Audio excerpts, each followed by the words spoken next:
बंदी छोड़ कबीर परमेश्वर जी की जय। बंदी छोड़ गरीबदास जी महाराज की जय। स्वामी राम देवानंद जी गुरु महाराज की जय। सर्व संतों की जय। सर्व भक्तों की जय। धर्मी पुरुषों की जय। श्री काशी धाम की जय। श्री छुडानी धाम की जय। श्री क्रोथा धाम की जय। श्री बरवाला धाम की जय। सत साही गरीब नमो नमो सतपुरुष को नमस्कार गुरु की नहीं। सुर नर मुनि जन साधुआ संतों सर्वस दी नहीं। सतगुरु साहेब संत सब डंडो तम प्रणाम। आगे पीछे मध्य हुए तिनको जा कुर्बान। नराकार निर्विषम काल जाल वैवंदनम निर्लेपम निज निर्गुणम अकलनु बेशुंदनम। सोहम सुरति समाप्तम सकल समाना निर्तलय। उज्ज्वल हिरंबर हरदमम बेपरवा अथाह वार पार नहीं मध्यतम। ग्रीब जो सुमर सिद्ध होई गणनायक गलताना। करो अनुग्रह सोई पारस पद परवाना। आदि गणेश मनाऊं गणनायक देवन देवा। चरण कमल लो लाऊं आदंत करूं सेवा। परम शक्ति संगीतम रिद्धिदाता सोई।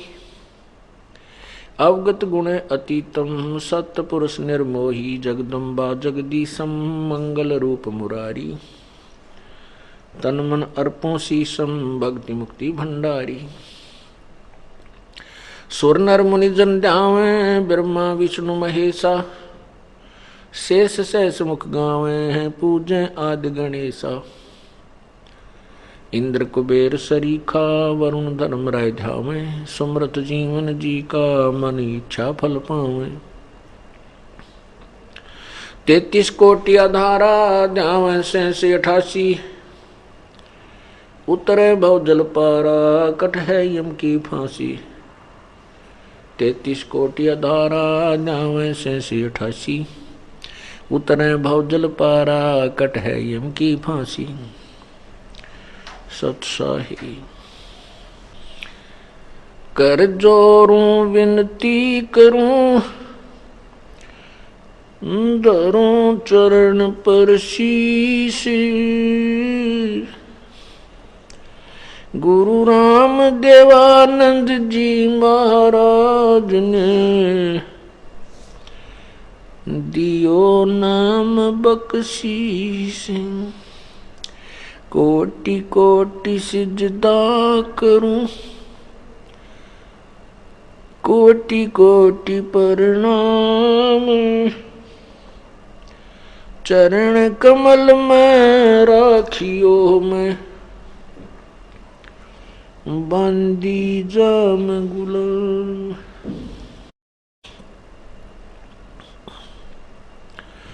जय इब के सतगुरु मिले। सब दुख आँखों रो। चरणों ऊपर शीश धरूं। कहूँ जो कहनी हो। गुरु जी तुम ना भूलियो। चाहे लाख लोग मिल जाएं। हमसे तुमको बहुत है। तुमसे हमको नहीं। तुम्हारे विसारे क्या बने। मैं किसकी शरण में जाऊं। शिव बिरंच मुनि नारदा। तिनके हृदय न समाऊं। अवगुण किए तो बहुत किए। करत न मनी हारी। बावे बंदा बख्श दियो। बावे गर्दन उतारे। अवगुण मेरे बाप जी। बख्शो गरीब नवाज, जो मैं पूत कपूत हूँ, बोर पिता को लाज। मैं अपराधी जन्म का, नक्सक बरे विकार, तुम दाता दुख भंजना, मेरी करो संभारी। मानुष जन्म दुर्लभ है, मिले न बारंबार। तरवर से पत्ता टूट गिरे वो, बोहड़ न लगता डार। बंदे तू कर बंदगी, जय चावे दीदार। अवसर मानुष जन्म का, भाई मिले न बारंबार। वो पृथ्वीपति चकवे गए, जिनके चक्कर चलंत। रावण सरीखे कौन गिने, ऐसे गोए अनंत। भाई मानुष जन्म पाके, जो नहीं रटे हरि नाम। जैसे कुआ जल बिना फिरे, बनवाया किस काम।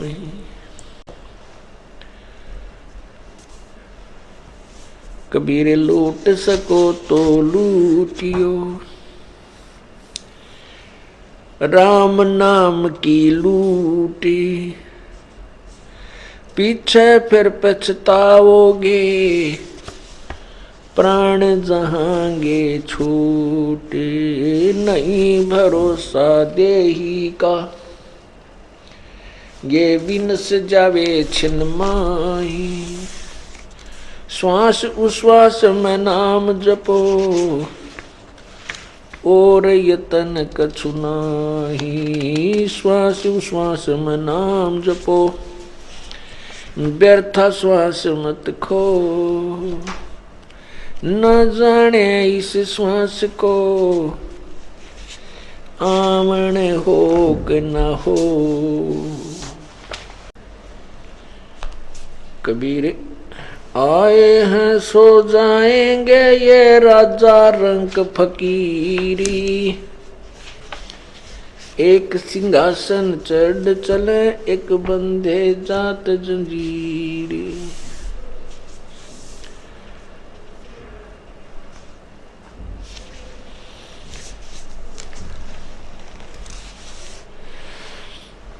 कबीर झूठे सुख को सुख कहें, ये मान रहा मन मोद। ये सकल चबीना काल का, भाई कुछ मुख में कुछ गोदे। साथी हमारे चले गए, भाई हम भी चालन हारी। कोई कागज में बाकी रह रही, तात लगी है वारी। बेटा जाया खुशी हुई, भाई खूब बजाए थाल। ये तो आना जाना लगा हुआ है, ज्यों कीड़ी का नाड़े। पतझड़ आवत देख कर, बन रोवे मन माही। जो ऊंची टहनी पात थे, अब पीले हो जाही। पात झड़नता यूं कहे, सुन भई तरवर राय। अब के बिछुड़े नहीं मिले, न जाने कहाँ गिरेंगे जाए। तरवर कहता पात से, सुनो पात एक बात। यहाँ की यही रीति है, एक आवे एक जात।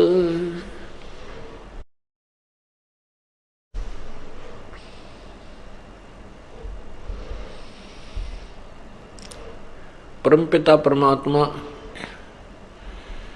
कबीर परमेश्वर सारी सृष्टि के रचनहार, वे स्वयं प्रत्येक युग में प्रकट होते हैं और उस युग में आकर के वे स्वयं अपने अमृत ज्ञान की वर्षा करते हैं, अपने तत्व ज्ञान को, अपने द्वारा रची हुई सृष्टि को वही ठीक ठीक बताते हैं। और वो एक जन साधारण जैसा जीवन जीते हैं, वो स्वयं प्रकट होते हैं और उस समय वो किसी माँ से जन्म नहीं लेते और उस समय वो अपने तत्व ज्ञान को उजागर करते हैं लोकोक्तियों के माध्यम से, दोहों और साखियों के माध्यम से अपने अमृत ज्ञान को उच्चारण करते हैं, जिस कारण से वे प्रसिद्ध कवि की उपाधि भी प्राप्त करते हैं। परंतु वो परमात्मा ही होते हैं। अपने तत्व ज्ञान को साखियों और लोकोक्तियों के माध्यम से प्रचार करने के कारण वे एक कवि कहलाते हैं। वो परमात्मा चारों युगों में ऐसे एक लीला करते हैं, उसके पश्चात वो उस ज्ञान को आधार बना करके वो अपने अनुयायियों को समझाते हैं। तत्पश्चात वो कुछ समय समय पर अपने हंस भेजते रहते हैं या स्वयं भी आ जाते हैं। इसी प्रकार परमात्मा इस कलयुग में जब आए थे, आज से लगभग 600 वर्ष पूर्व, सन 1398 संवत 1455 में प्रकट हुए थे और सन 1518 तक संवत 1575 120 वर्ष प्रभु रहे थे और सहशरीर चले गए थे। वो सहशरीर आए थे। वो परमात्मा आकर हमें याद दिलाते हैं कि जिस लोक में, जिस यहाँ के भगवान ब्रह्म कहो, इसे काल कहो, ज्योति निरंजन कहो, क्षर पुरुष, इसके लोक में आप रह रहे हो, यहाँ कोई भी जीव स्थायी नहीं है, ना कोई अमर है। यहाँ अपना जो जीवन पूरा करते हैं पुण्य और पाप के आधार पर ऊपर के लोकों में, स्वर्ग और नरक में चले जाते हैं। वहाँ अपने पुण्य और पाप को समाप्त करके पुनः फिर इस पृथ्वी लोक पर आ जाते हैं। इसका कारण यह है कि काल भगवान जो यहाँ का प्रभु है, जिसके अंतर्गत 21 ब्रह्मांड आते हैं, इसको एक बीमारी लगी है, इसको एक रोग लगा है। इसकी नालायकी के कारण, इसकी गलती के कारण इसको सजा मिली है कि 1 लाख मानव शरीरधारी प्राणियों का ये आहार करता है और 1.25 लाख उत्पन्न करता है। 1 लाख को खाता है और उससे 25% एक्स्ट्रा ये जीव उत्पन्न करता है।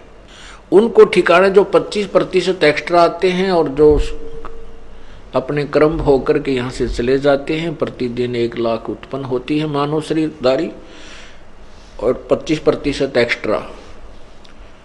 तो उनको ठिकाने लगाने के लिए इसने ये 84 लाख प्रकार के प्राणियों के शरीर बनाए हुए हैं। और फिर यहाँ एक कानून बनाया है कि जो जैसे कर्म करेगा उसको इतना ये जन्म भोगना होगा, इतना वो दूसरा जन्म, इतना उस तीसरा जन्म, ऐसे। तो परमात्मा हमें याद दिलाते हैं कि जिन परमात्माओं की, भगवानों की तुम पूजा करते हो, जिनको तुम परमात्मा मानते हो, प्रथम तो वो परमात्मा नहीं है। क्योंकि हम परमात्मा की परिभाषा से परिचित नहीं है, इसलिए हम इनको भगवान मानते हैं। भगवान या परमात्मा उसको कहा जाता है जो केवल हमें सुख दे और सुखदायी भोग पदार्थ दे और हमें किसी प्रकार की हानि नहीं पहुंचावे, ना कोई टांग तोड़े, ना किसी की आंख फोड़े, ना किसी का कैंसर बनावे, और ना किसी का बेटा मारे, ना बेटी मारे, ना स्वयं किसी की हत्या, ना किसी की हत्या करे। वो परमात्मा कहलाता है। बाकी परमात्मा नहीं होते। बाकी स्वामी जैसे कोई किसी के ऊपर कंट्रोलर है, उसको वो उसका स्वामी है, उसका वो भगवान मान लिया उसने। अब जैसे गीता जी अध्याय नंबर 15 के श्लोक नंबर 1 में कहा कि ये ऊपर को जड़ वाला, जो ऊपर को जड़ और नीचे को शाखा वाला जो संसार रूपी वृक्ष है, और जो संत इसके जो पत्ते विभाग सारे विभागों सहित जानता है, जड़ कौन है, तना क्या है, डार क्या है, टहनी शाखाएं क्या है और आगे पत्ते क्या हैं, वह संत तत्वदर्शी संत है, वह वेदवित है। वेद माने वेद का अर्थात तत्व पूर्ण ज्ञान का, वित्त माने जानने वाला, वह वेदवित है अर्थात वो तत्वदर्शी संत है। गीता जी अध्याय नंबर 4 के श्लोक नंबर 34 में बताया है कि जो श्लोक नंबर 25 से लेकर और 31 तक जो वर्णन किया है कि कोई तो ऐसी साधना करता है, कोई ऐसे साधना करता है, कोई देवताओं की पूजा करके ही अपना मोक्ष मानता है। ये देखिएगा गीता अध्याय नंबर 4, श्रीमद् भगवत गीता अध्याय नंबर 4 का श्लोक नंबर 25 है। ये 25 है। दूसरे योगीजन देवताओं के पूजन रूप यज्ञ का ही भली भांति अनुष्ठान किया करते हैं। अन्य योगीजन, योगी मन भगत है, परब्रह्म परमात्मा रूप अग्नि में अभेद दर्शन रूप यज्ञ के द्वारा ही आत्म रूप यज्ञ का हवन किया करते हैं। अन्य योगीजन समस्त इंद्रियों को संयम अग्नि में हवन किया करते हैं। दूसरे यानी अन्य लोग शब्द आदि समस्त विषयों को अग्नि रूप अग्नियों में हवन किया करते हैं। 27 में कहा कि दूसरे यानी कुछ और अन्य योगीजन इंद्रियों को संपूर्ण क्रियाओं को और प्राणों की समस्त क्रियाओं को ज्ञान से प्रकाशित आत्म संयम योग रूप अग्नि में हवन किया करते हैं। कई पुरुष अपरे यानी अन्य कोई और द्रव्य संबंधी यज्ञ करने वाले हैं, कितने ही तपस्या रूप यज्ञ करने वाले, यज्ञ माने अनुष्ठान, और दूसरे कितने ही योग रूप यज्ञ करने वाले, और कितने ही अहिंसावादी तीक्ष्ण व्रतों से युक्त यत्नशील पुरुष स्वाध्याय ज्ञान यज्ञ करने वाले हैं। अब 29 में और 30 में कहा है कि दूसरे कितने ही योगीजन अपान वायु में प्राणवायु को हवन करते हैं,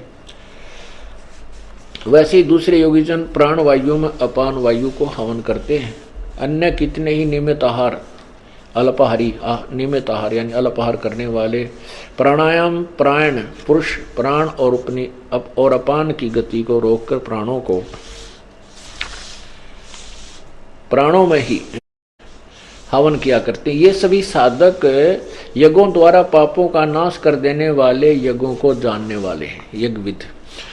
ये क्या, इसका अर्थ ये है 31 तक का 25 से 30 में कि कोई तो देवताओं की पूजा करके, कोई अपने उस श्वास को केवल देखता है श्वास बाहर जाता उस पर ध्यान रखो, अंदर आता उस पर ध्यान रखो, बस इसी को अपना अनुष्ठान करता है। इसी तरह कोई व्रत रखता है, कोई अहिंसावादी जैसे मुंह पर पट्टी बांध कर नंगे पैरों घूमते हैं, इसी को मोक्ष और कल्याणकारक मानते हैं। इसी प्रकार कोई दर्व यज्ञ करता है, भंडारे करता है, कहीं गौशाला बना देता है, किधर धर्मशाला बनवा देता है। कहते हैं कुछ इसी को अपना अंतिम जो है ना भक्ति मानते हैं। कुछ अल्पाहार करते हैं, बहुत ही कम भोजन करते हैं, उसी से मोक्ष मानते हैं। और ये सभी जो साधना कर रहे हैं, ये सभी पाप नाशक जानकर कर रहे हैं। इसका भाव ये है, गीता जी अध्याय नंबर 4 के श्लोक 25 से 30 तक का ये सारांश है कि साधना सभी जो भी जैसी साधना कर रहे हैं वो उनको पाप नाशक जानकर ही करते हैं, पाप नाशक जानते हैं। आगे 31 में कहा है, 31 में ये कहा कि जो साधना करते नहीं वो तो ना इस लोक में सुखी ना परलोक में सुखी। 31 पढ़ो, गीता जी अध्याय नंबर 4 का ये श्लोक 31, 30 तक हमने पढ़ लिया। 31 इसमें लिखा है कि कुरुश्रेष्ठ अर्जुन, यज्ञ से बचे हुए अमृत का अनुभव करने वाले योगीजन सनातन ब्रह्म परमात्मा अथा पूर्ण परमात्मा को प्राप्त होते हैं। तो यह मनुष्य प्राप्त होते हैं यज्ञ न करने वाले पुरुष के लिए, जो साधना करते ही नहीं उन मनुष्यों के लिए, मनुष्य लोक भी, उन मनुष्यों के लिए तो यह मनुष्य लोक भी सुखदायक नहीं, तो फिर परलोक कैसे सुखदायक हो सकता है। इसका भावार्थ ये है कि जो साधना कर रहे हैं, कोई कैसे करता है, कोई देवताओं की पूजा करता है, कोई योग अभ्यास से ही अपने मोक्ष मानता है, योग अभ्यास करके, कोई द्रव्य यज्ञ से यानी धन से जो अनुष्ठान करता उन्हीं को अंतिम मानता है, कोई अल्पाहारी, कोई अहिंसावादी, इन अनुष्ठानों को करके जो इनको मोक्षदायक मानते हैं, पाप नाशक। फिर 31 में कहा कि जो साधना करते ही नहीं, जो यज्ञ नहीं करते, अनुष्ठान नहीं करते, भक्ति नहीं करते, वो तो इस लोक में भी सुखी नहीं और परलोक में तो होंगे कहाँ। आगे 32 में कमाल कर दिया, निर्णायक ज्ञान दे दिया कि उस परम पिता परमात्मा पूर्ण ब्रह्म के मुखारविंद से उच्चारित उन वाणियों में जो अभी दास ने आपको बताई है, उस अमृत ज्ञान में, उस परमात्मा के मुख्य ज्ञान में, उन्हीं के मुखारविंद से उच्चारित उस तत्व ज्ञान के अंदर परमात्मा की प्राप्ति के यथार्थ साधन लिखे हैं। और उस ज्ञान में जो साधना जैसी करते हैं उनसे क्या लाभ है, क्या हानि है, वो भी उस तत्व ज्ञान के अंदर लिखा है। तो उस तत्व ज्ञान को गीता अध्याय नंबर 32 आपको सुना रहा हूं। फिर 33 और 34 में कहा है, 34 में कहा कि उस तत्व ज्ञान को जो पूर्ण परमात्मा के मुखारविंद से उच्चारित है, उसको किसी तत्वदर्शी संत के पास जाकर समझ। गीता अध्याय नंबर 4 के 25 से 30 तक वर्णन किया है। कोई ऐसा साधना करता है, कोई ऐसी करता है, कोई ऐसी करता है, और इन साधनाओं को वो पाप नाशक मानकर जानते हैं, पाप नाशक जानते हैं, इसलिए करते हैं। फिर कहा है कि 31 में कहा कि जो साधना करते ही नहीं उनको तो, जो साधना नहीं करते उनको इस लोक में या परलोक में कोई लाभ, कोई सुख नहीं। अब 32 में कहा है कि उस परमात्मा के मुख्य ज्ञान में, उसी के मुख से उच्चरित उस ज्ञान में जो तत्व ज्ञान है उसमें बहुत प्रकार के वर्णन किए हैं। अब देखना अध्याय नंबर 4 और ये श्लोक नंबर 32, 31 तक आपने पढ़ा।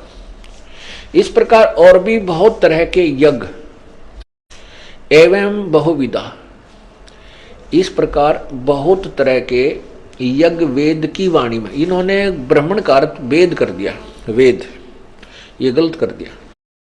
ब्राह्मण का अर्थ होता है पूर्ण परमात्मा यानी बड़े भगवान। अब इन्होंने ब्राह्मण ब्राह्मण ब्राह्मण का अर्थ आपको इन्हीं के करकमलों द्वारा दिखाता हूं। अध्याय नंबर 17 के श्लोक नंबर 23 में ये देखो, ओम तत्सत, ओम तत्सत, ये है गीता अध्याय नंबर 17 और श्लोक नंबर 23 में। ओम तत्सत इति निर्देश है ब्रह्मण त्रिविध समर्थ है, ब्राह्मणा तेन वेदा च यज्ञा च विहिता पुरा। ओम तत्सत ऐसे ही है 3 प्रकार का। ब्रह्मण माने सच्चिदानंद घन ब्रह्म का, ब्रह्मण सच्चिदानंद घन, ब्रह्म का अर्थ है सच्चिदानंद घन ब्रह्म, यानी गीता ज्ञान दाता से अन्य कोई परमात्मा है, सच्चिदानंद घन परमात्मा। ब्रह्मण का अर्थ हुआ सच्चिदानंद घन परमात्मा। अब हम इसका अनुवाद करेंगे तो समझ में आएगा। गीता अध्याय नंबर 4 के श्लोक 32 का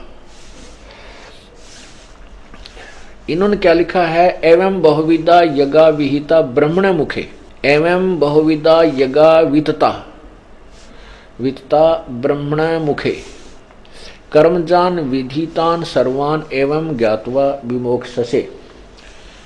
इस प्रकार और भी बहुत तरह के, इस प्रकार और भी बहुत तरह के यज्ञ ब्रह्मण ब्रह्मण मुखे, ब्रह्मण माने सच्चिदानंद घन ब्रह्म के, मुखे माने मुख्य वाणी में, उनके मुख के द्वारा उच्चारित वाणी अर्थात तत्व ज्ञान में।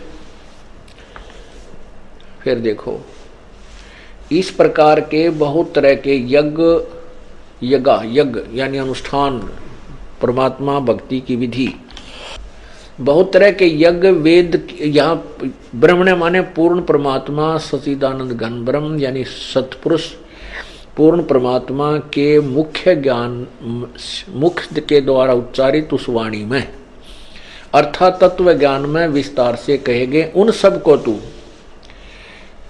कर्म जान यानी कर्म से ही पूरे होने वाले समझ, मन इंद्रियों और शारीरिक क्रिया द्वारा संपन्न होने वाले जान।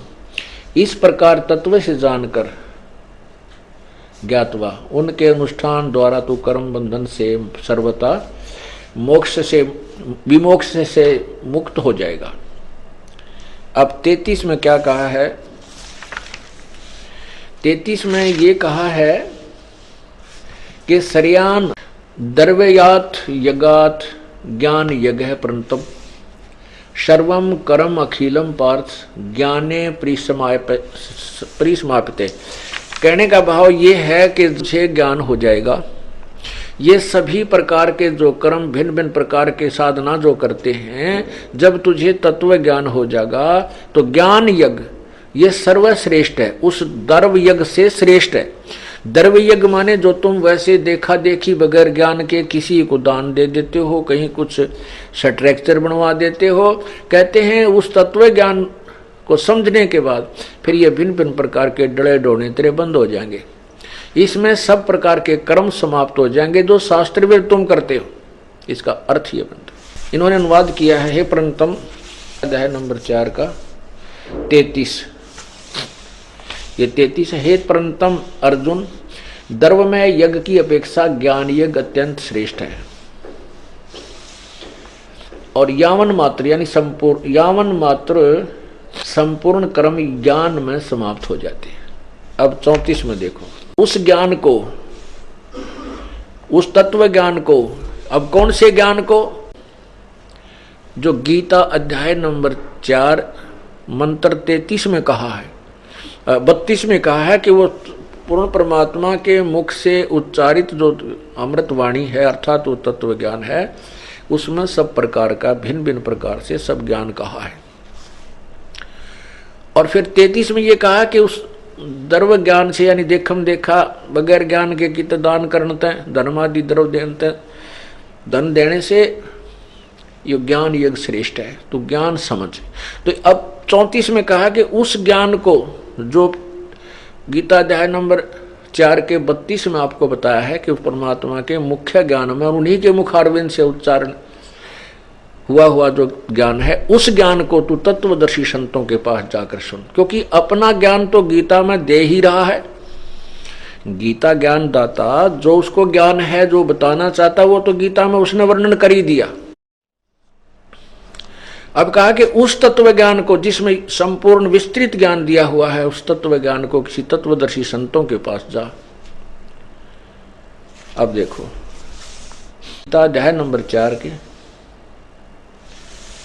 और ये 34 मंत्र में, तो उस ज्ञान को, कौन से ज्ञान को, जो गीता अध्याय नंबर 4 के और 32 में वर्णन है किया है, उस ज्ञान को तू तत्वदर्शी संतों के पास जाकर समझ। उस ज्ञान को तू तत्वदर्शी ज्ञानियों के पास जाकर समझ। उनको भली भांति दंडवत प्रणाम करने से, उनकी सेवा करने से और कपट छोड़कर सरलता पूर्वक प्रश्न करने से वे परमात्म तत्व को, तत्वदर्शिनी व तत्वदर्शी संत, ज्ञान को जानने वाले ज्ञानी महात्मा तुझे तत्व ज्ञान का उपदेश करेंगे। अब इस यहां से अब 15वें अध्याय का प्रथम मंत्र, 15वें अध्याय का प्रथम मंत्र आपको स्पष्ट कर रहा है कि वो तत्वदर्शी संत कैसा होगा। इसका लिंक यहां जोड़ा। अब ये दास आपको क्लियर करना चाहता, स्पष्ट करना चाहता है, समझाना चाहता है कि परमात्मा किसे कहते हैं, भगवान किसे कहते हैं, भगवान की क्या परिभाषा है, उसकी ये भूमिका बनाई जा रही है। अभी तक भूमिका बन रही है भगवान की डेफिनेशन को समझाने के लिए। भगवान की जो परिभाषा है उसको समझाने के लिए अभी तो ये भूमिका बन रही। अब तत्वदर्शी संत की पहचान 15वें अध्याय के प्रथम मंत्र में ही बताई है। देखिएगा श्रीमद् भगवद गीता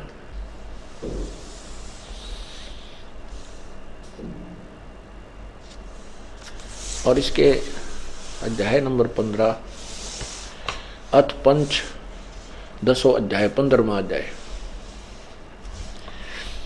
इसमें है कि ऊर्ध्व मूलम, ऊर्ध्व माने ऊपर को, मूलम माने जड़, अधः शाखम नीचे को शाखा वाला, अश्वत्थम प्राहु अवयम, ये मजबूत पीपल का वृक्ष यानी वृक्ष रूपी अविनाशी संसार रूपी वृक्ष कहा है, जो कहा गया है, कहा है छंदासी यस्य पर्णानि ये तम वेद स वेदविद।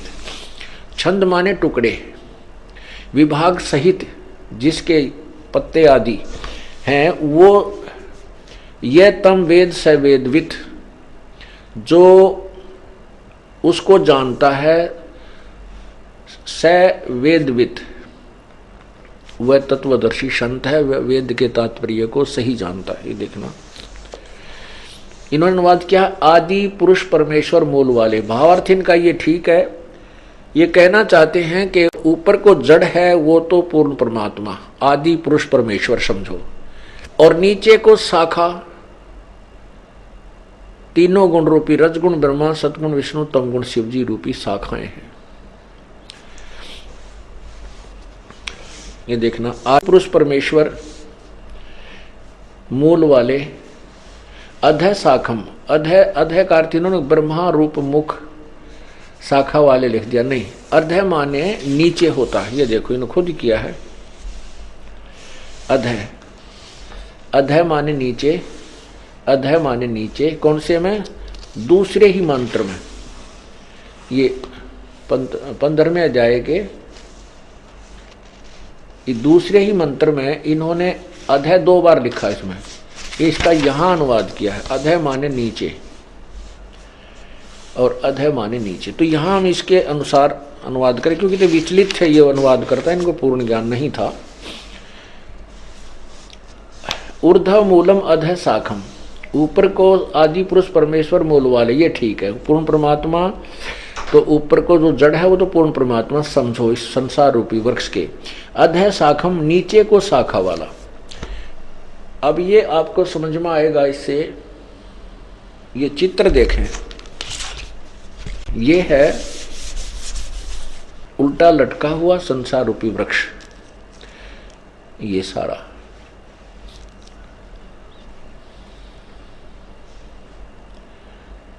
ऊर्ध्व मूलम, ऊपर को पूर्ण परमात्मा रूपी जड़ वाला और नीचे को शाखा वाला, ये उल्टा लटका हुआ संसार रूपी अविनाशी वृक्ष है। और जो संत इसके सभी छंद यानी टुकड़ों को, ये तना क्या है, ये डार क्या है, और ये शाखा क्या है, और ये पत्ते कौन है, तो परमात्मा ने, पूर्ण ब्रह्म ने अपने उस मुख्य ज्ञान में, अपनी मुखारविंद से उच्चारित उस तत्व ज्ञान में, अमृतवाणी में, कबीर वाणी में कहा है, अक्षर पुरुष एक पेड़ है, निरंजन वा की डारे, तीनों देवा शाखा है, भाई पात रूप संसार। अक्षर पुरुष ये पूरा एक संसार है, क्योंकि जो जमीन से बाहर दिखाई देता है हम उसको पेड़ मानते हैं, ये वृक्ष है। ये संसार रूपी अक्षर जड़ से जो जमीन से बाहर दिखता है हम उसको वृक्ष कहते हैं, वृक्ष। तो ये अक्षर पुरुष तना जो है ये तो अक्षर पुरुष है, और निरंजन ज्योति निरंजन ये ब्रह्म, ये इसकी डार है, मोटी डार जो निकली। उस डार के फिर 3 शाखाएं बन गई, तीनों देवा, रजगुण ब्रह्मा, सतगुण विष्णु, तमगुण शिव जी, तीनों देवा शाखा हैं, और ये पात रूप संसार। ये परमात्मा ने स्वयं बताया है कि अक्षर पुरुष एक पेड़ है। अक्षर,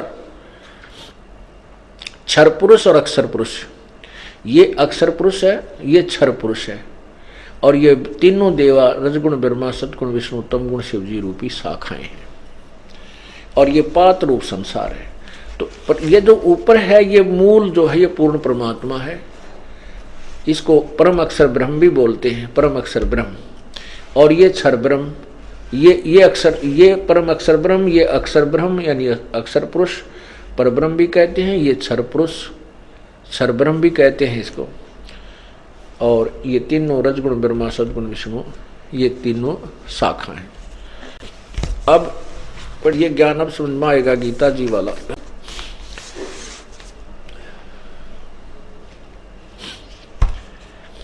ये देखो, अथ पंचदशो अध्याय, ये प्रथम मंत्र 15 में जाएगा। प्रथम मंत्र आपको सुना रहा हूं श्री गीता जी का। आदि पुरुष परमेश्वर मूल वाले, ऊर्ध्व मूलम, ऊपर को, ऊर्ध्व माने ऊपर को, मूल वाला, और अधः माने नीचे को। इन्होंने लिखा ब्रह्मा रूप मुख, मुख्य शाखा वाले, ब्रह्मा रूप मुख्य शाखा वाले नहीं, अधः शाखम, नीचे को शाखा वाला। ये संसार रूपी पीपल के वृक्ष को अविनाशी कहते हैं, वेद जिसके पत्ते हैं। छंद माने टुकड़े होता है, छंदासी यस्य प्रणानी, और इसके छंद, इसके टुकड़े जो हैं वो अलग अलग विभाग हैं, उसके पत्ते आदि कहे हैं।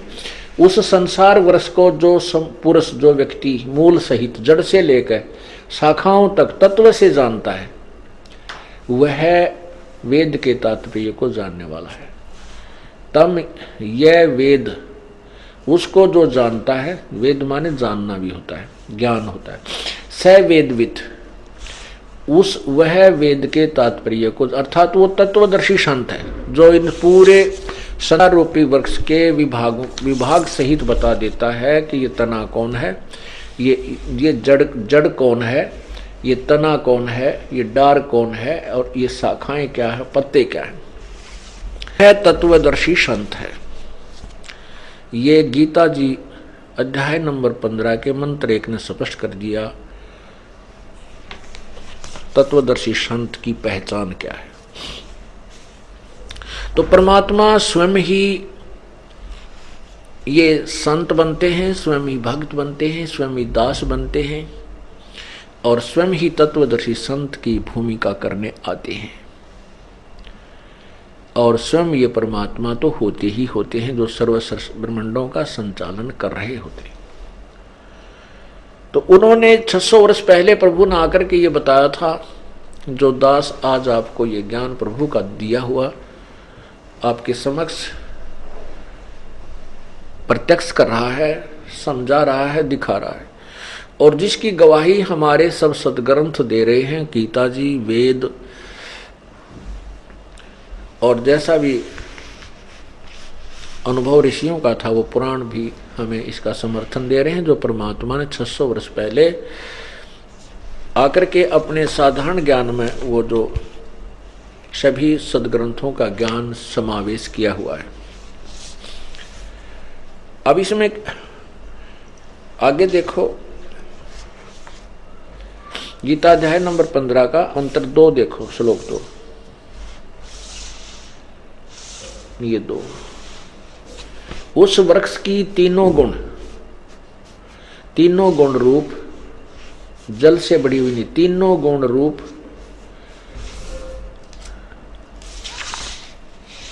बड़ी हुई विषय भोग रूप कोपल विषय पर वाला शाखा है। यानी तीनों गुण रूपी विषय विकारों रूपी ये शाखा है, रजगुण ब्रह्मा, सदगुण विष्णु, तमगुण शिव। वास्तविक अर्थ ये है, इन्होंने लिखा है, पहले इनका लिखा हुआ सुनाता हूं। उस संसार रूपी वृक्ष की तीनों गुण रूप जल से बड़ी हुई एवं विषय भोग रूप कोपलों वाली देव, मनुष्य और त्रिक आदि योनि रूप शाखाएं नीचे और ऊपर सर्वत्र फैली हुई हैं। मनुष्य लोक में कर्मों के अनुसार बांधने वाली अहमता, ममता और वासना रूप जड़ें भी नीचे और ऊपर सभी लोकों में व्याप्त हो रही हैं। इबनुवाद इन्होंने यहाँ बहुत कुछ घुमा फिरा कर किया है। इसका सीधा सार्थ है कि ऊपर और नीचे ये तीनों गुण, रजगुण ब्रह्मा, सदगुण विष्णु, तमगुण शिव जी रूपी तीनों गुण रूप संसार रूपी वृक्ष की तीनों गुण रूप ये फैली हुई, बढ़ी हुई, विषय पर वाला, विकारों से युक्त ये तीनों गुण वाले याली शाखा हैं, और नीचे और ऊपर सर्वत्र नहीं है। ऊर्ध्व माने ऊपर, अधः माने नीचे, प्रसरता माने फैली हुई है, सर्वत्र नहीं। ऊपर और नीचे क्यों कहा? क्योंकि ये एक ब्रह्मांड है। ये एक ब्रह्मांड का चित्र देखें, ये एक ब्रह्मांड का चित्र है, और ये पृथ्वी लोक पर ज्ञान बोला जा रहा है। ये पृथ्वी लोक है, यहां पर ज्ञान बोला जा रहा है। ऊपर ये स्वर्ग है।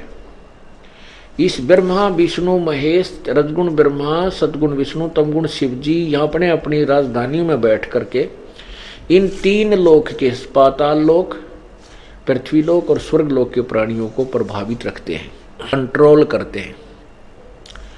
तो यहां बोला जा रहा है ऊपर और नीचे, बस सर्वत्र नहीं। ये तो बहुत अक्षेत्र शेष रहता, बहुत बड़ा ये ब्रह्मलोक है, जहां पर इन ब्रह्मा विष्णु महेश की कोई सतिथि अस्तित्व नहीं है, इनका कोई वहां प्रभुता नहीं है। यहां तो ये काल स्वयं ही तीन रूप धारण करके इस अन्य क्षेत्र सबको कंट्रोल करता है।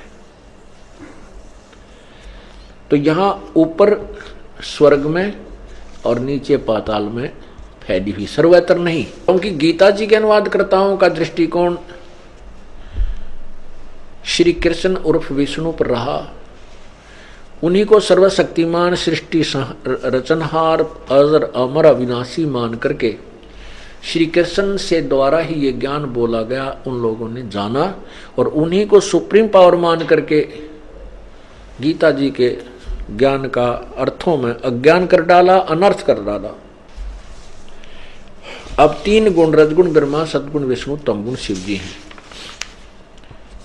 अब ये थोड़ा सा प्रमाणित करना पड़ेगा, क्योंकि ये एक ऐसा जटिल ज्ञान बना दिया इन अज्ञानी संतों ऋषियों ने कि अब आंखों देखकर ही माना जा सकता है। रजगुण ब्रह्मा है, सतगुण विष्णु, तमगुण शिव जी, ये हम आपको प्रमाणित करते हैं। कहां से? ये पढ़िएगा, श्रीमद् देवी भागवत।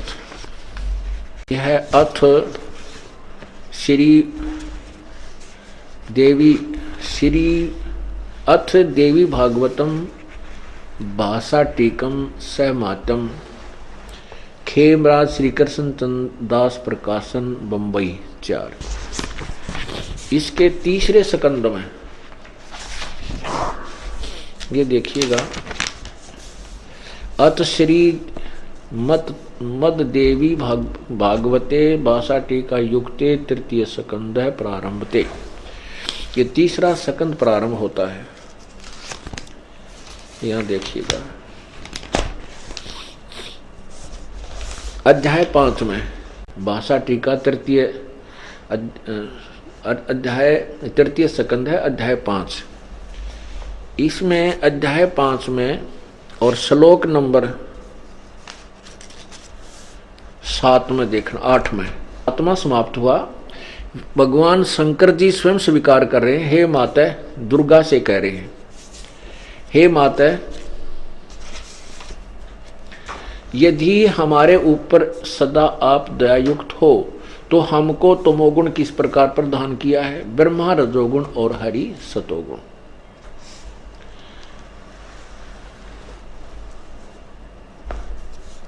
युक्त क्यों किया है? हाँ, युक्त किए हैं। युक्त किए, किस लिए युक्त किए हैं? हे माता यदि हमारे ऊपर सदा आप दयायुक्त हो तो हमको तमोगुण में किस प्रकार प्रदान किया है, ब्रह्मा रजोगुण और हरि सतोगुण युक्त किए हैं। अब ये संस्कार देखो,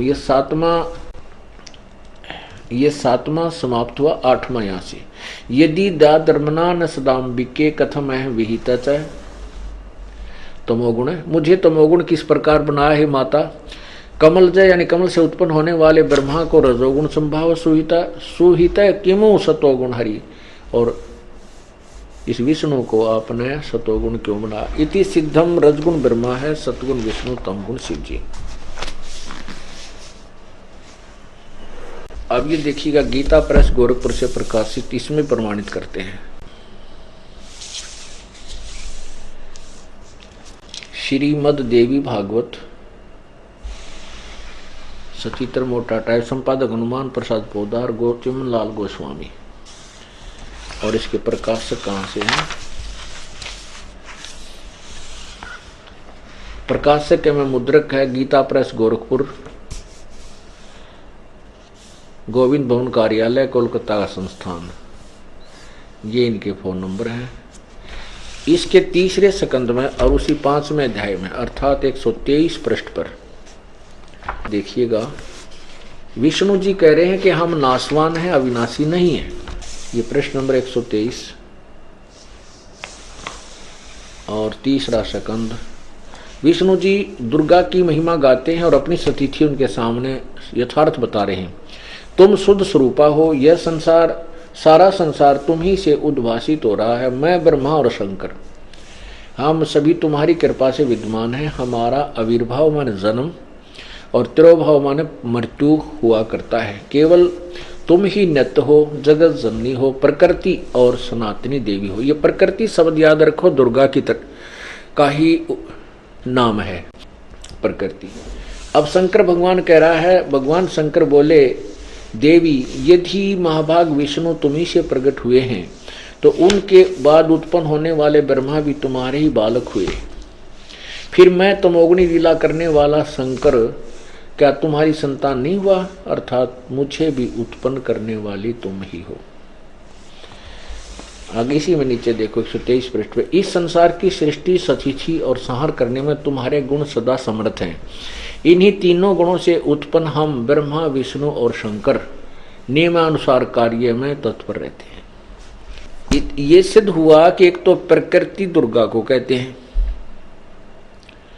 दूसरा सिद्ध हुआ ब्रह्मा विष्णु महेश नासवान है, अजर अमर नहीं है। तीसरा ये सिद्ध हुआ कि दुर्गा के बेटे हैं, दुर्गा से उत्पन्न हुए हैं। अब इस पवित्र गीता जी को आप अच्छी तरह समझ सकोगे, क्योंकि गीता जी बहुत ही सारांश है चारों वेदों का, और ये कोड वर्डों में है ज्यादातर। यजुर्वेद अध्याय नंबर 19 के मंत्र 25 में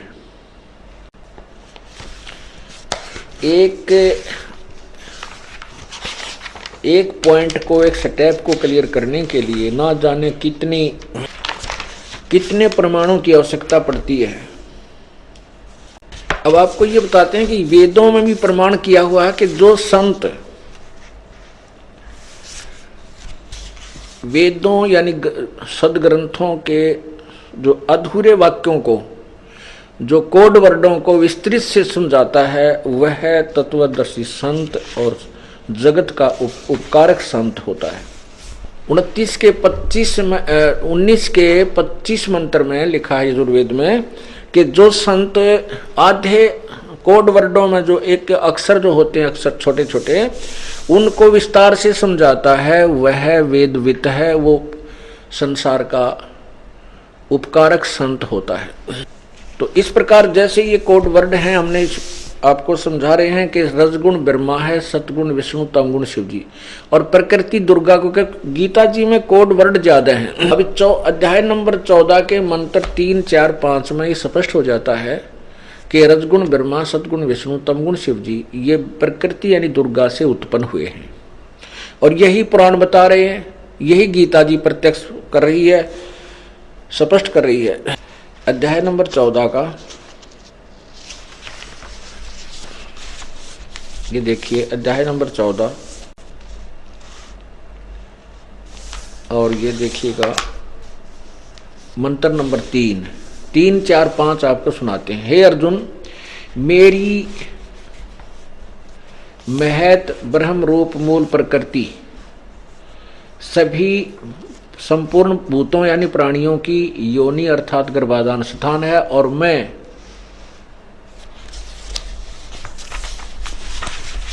उस योनि में चेतन समुदाय रूप गर्भ को स्थापन करता हूं, ततः उससे वैसे उज्जड़ चेतन संयोग से सब भूतों की यानी प्राणियों की उत्पत्ति होती है। 4 में कहा है, हे अर्जुन, नाना प्रकार की सब प्राणी योनियों में जितनी मूर्तियां और शरीरधारी प्राणी उत्पन्न होते हैं, प्रकृति, ये प्रकृति शब्द देखना, उन सब की गर्भ धारण करने वाली माता है, मैं बीज स्थापन करने वाला पिता हूं। अब 5 में स्पष्ट हो जाता है, हे अर्जुन, सतगुण, रजगुण और ब्रह्मा ये प्रकृति से उत्पन्न तीनों गुण अविनाशी जीवात्मा को शरीर में बांधते हैं, फंसा कर रखते हैं। अब हम अपने उसी पॉइंट पर आते हैं जहां से हमने प्रारंभ किया कि रजगुण ब्रह्मा है, सतगुण विष्णु, तमगुण शिव जी। और गीता जी अध्याय नंबर 15 के अब श्लोक नंबर 2 को फिर देखिए।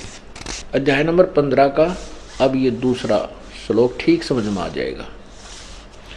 उस संसार रूपी वृक्ष की तीनों गुण रूप रजगुण ब्रह्मा, सतगुण विष्णु, तमगुण शिव जी जल से बड़ी हुई, अर्थात ये फैली हुई, बढ़ी हुई विषय पर वाला, क्योंकि रजगुण ब्रह्मा, सदगुण विष्णु, तमगुण, रजगुण सदगुण तमगुण ये विषय विकार ही हैं। यही हमें यहाँ पर उलझा कर रखते हैं। विषय भोग रूप कोपलों वाली देव, मनुष्य और त्रिकादिश, ये नहीं है अर्थ। इसका सीधा सा ये है कि विषय विकारों वाली ये शाखाएं संसार रूपी वृक्ष नीचे और ऊपर फैली हुई हैं, जो मनुष्य लोक में जीवों को कर्मानुसार बांधने की मुख्य कारण है और ऊपर और नीचे व्याप्त है। बस इतना सारा था इस दूसरे 15वें अध्याय के दूसरे श्लोक का। अब गीता अध्याय नंबर 15 का ही अब तीसरे में स्पष्ट किया है कि इस संसार वृक्ष का रूप जैसा कहा है यहाँ वैसा यहाँ विचार काल में, अर्थात जो गीता ज्ञान दाता भगवान कह रहा है कि मैं तुझे जो ज्ञान दे रहा हूं, तेरा मेरा जो डिस्कस चल रहा है, मैं इसको पूर्ण रूप से नहीं बता सकता। गीता ज्ञान दाता कह रहा है कि जो तेरा मेरा विचार विमर्श चल रहा है, मैं तुझे जो ज्ञान दे रहा हूं, इसमें मैं संसार रूपी वृक्ष की पूरी सृष्टि रचना के विषय में नहीं बता सकता, क्योंकि मुझे इसकी स्थिति का ऊपर और नीचे का विशेष ज्ञान नहीं है। ना इसकी मुझे प्रारंभ का पता है और ना इसके अंत का, क्योंकि काल भगवान तो भगवान ने, परमात्मा ने पहले सृष्टि रच रखी थी कबीर जी ने, उसके बाद इसकी उत्पत्ति हुई थी, उसके बाद इसको संसार वहां से निकाल दिया गया। ये पूर्ण रूप से उस लोक से भी परिचित नहीं है, वो कितना विस्तृत है। तो यहां कह रहा है कि संसार रूपी वृक्ष का जैसा स्वरूप मैं तुझे बता रहा हूं, अप्रोक्सीमेशन कर रहा हूं, अंदाजा सा बता रहा हूं, यहां विचार काल में मैं इसको संपूर्ण नहीं बता सकता। उसके लिए तो बताया कि तत्वदर्शी संत से ही पूछ, वही बतावेगा। अब तीसरा देखिएगा, 15वें अध्याय का तीसरा श्लोक, पवित्र गीता जी। इस संसार वृक्ष का स्वरूप जैसा कहा है, जो मैं बोल रहा हूं वैसा यहां विचार काल में नहीं है, तेरे मेरे डिस्कशन में नहीं पाया जाता, क्योंकि न तो इसका आदि और न अंत तथा न इसकी अच्छी प्रकार सतिथि है। इसके कहता मुझे इसकी पूर्ण रूप से ज्ञान नहीं है, सतिथि का मुझे ज्ञान, इसलिए इस सो विरोध मूलम, सो संस्कृत देखेंगे, सो विरोध मूलम यानी इस दृढ़ मूल वाले, क्योंकि सतलोक ऊपर जो जड़ है वो अविनाशी परमात्मा है और उसकी जड़ जो है वो अविनाशी है, दृढ़ है, वो कभी नष्ट नहीं होती, इसलिए सुविरुद्ध दृढ़, सुविरुद्ध मूलम, अहमता ममता नहीं, अति दृढ़ मूल वाले संसार रूपी पीपल के वृक्ष को दृढ़, ये देखो ना, दृढ़ेन असंग शस्त्रेन छित्वा, इस दृढ़ेन माने दृढ़ेन असंग शस्त्रेन, दृढ़ेन का अर्थ होता है कि जो बिल्कुल अटल ज्ञान हो, उस तत्व ज्ञान रूपी उस दृढ़ शस्त्र के द्वारा। अब हमने लोहा काटना है और लकड़ गेल काटना तो कैसे कटेगा, वो तो लोहे से लोहा ही काटा जाएगा, दृढ़ उससे भी दृढ़ हो।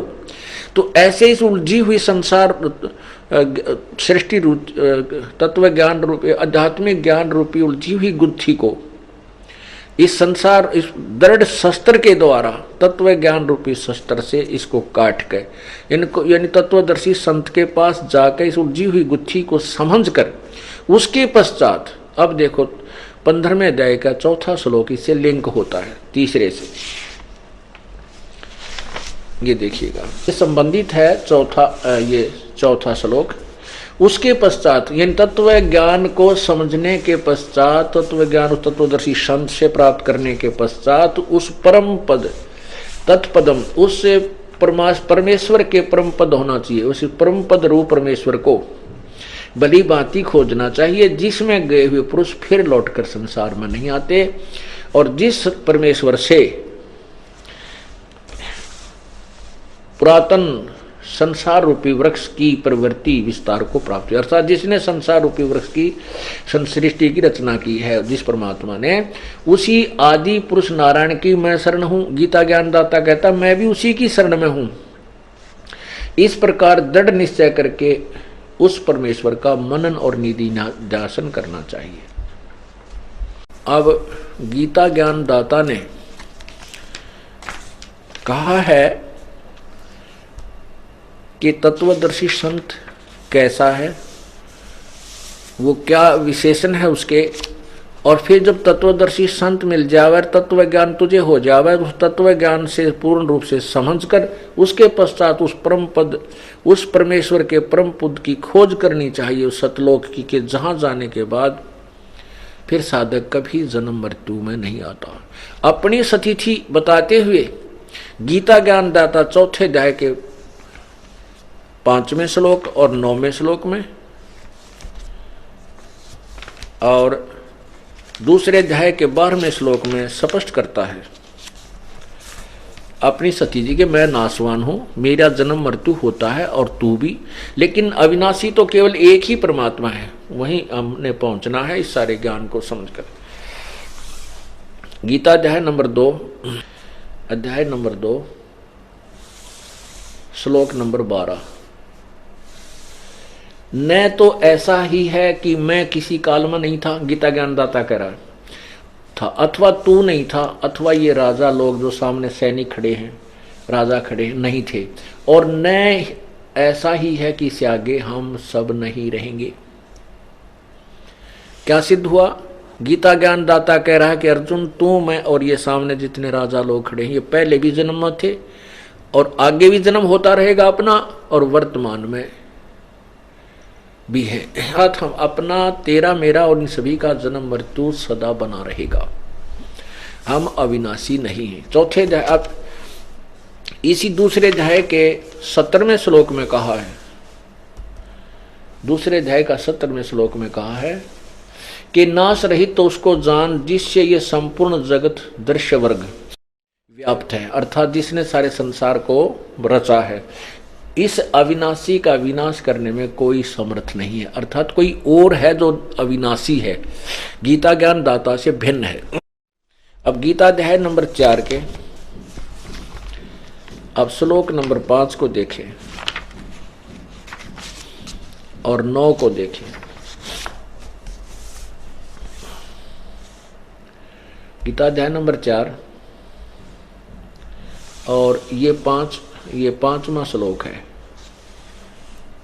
इस 5वें श्लोक का यहाँ अर्थ है, हे परंतम अर्जुन, मेरे और तेरे बहुत से जन्म हो चुके हैं, उन सब को तू नहीं जानता, मैं जानता हूं। अब 9वें में क्या कहा है, ये 9वें में, हे अर्जुन, मेरे जन्म और कर्म दिव्य अर्थात निर्मल और अलौकिक हैं, दिव्य हैं। इस प्रकार जो मनुष्य तत्व से जान लेता है वह शरीर को त्याग कर फिर जन्म को प्राप्त नहीं होता, मुझे प्राप्त होता है। ये तो इन अनुवादकर्ताओं की नालायकी है। इसका अर्थ ये है कि काल भगवान कह रहा है कि मेरे जन्म और मृत्यु तो होते हैं लेकिन अलौकिक है, दिव्य हैं। वो कैसे, जैसे आपको पिछले सत्संग में भी समझाया था कि 7 ब्रह्मा की मृत्यु के बाद एक विष्णु की मृत्यु होती है, 7 विष्णु की मृत्यु के बाद एक शिव की मृत्यु होती है, जो इस ब्रह्म का, ज्योति निरंजन का, गीता ज्ञानदाता का पुत्र है। ये 3 पुत्र हैं, तीनों की ऐसी ऐसी आयु का अंतर है। तो 70,000 जब ये काल के पुत्र शिव मर जाते हैं तो एक सदाशिव अर्थात ब्रह्मलोक में रहने वाला ये काल अपना शरीर छोड़ देता और एक ब्रह्मांड का नाश हो जाता है। और ये एक युग होता है परब्रह्म का, अक्षर पुरुष का। जैसे ब्रह्मा का एक दिन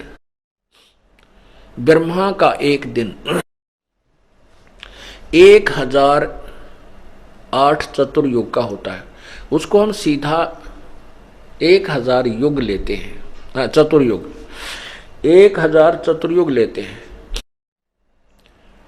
और एक चतुर्युग में 43,20,000 वर्ष होते हैं, ये अपने वर्ष।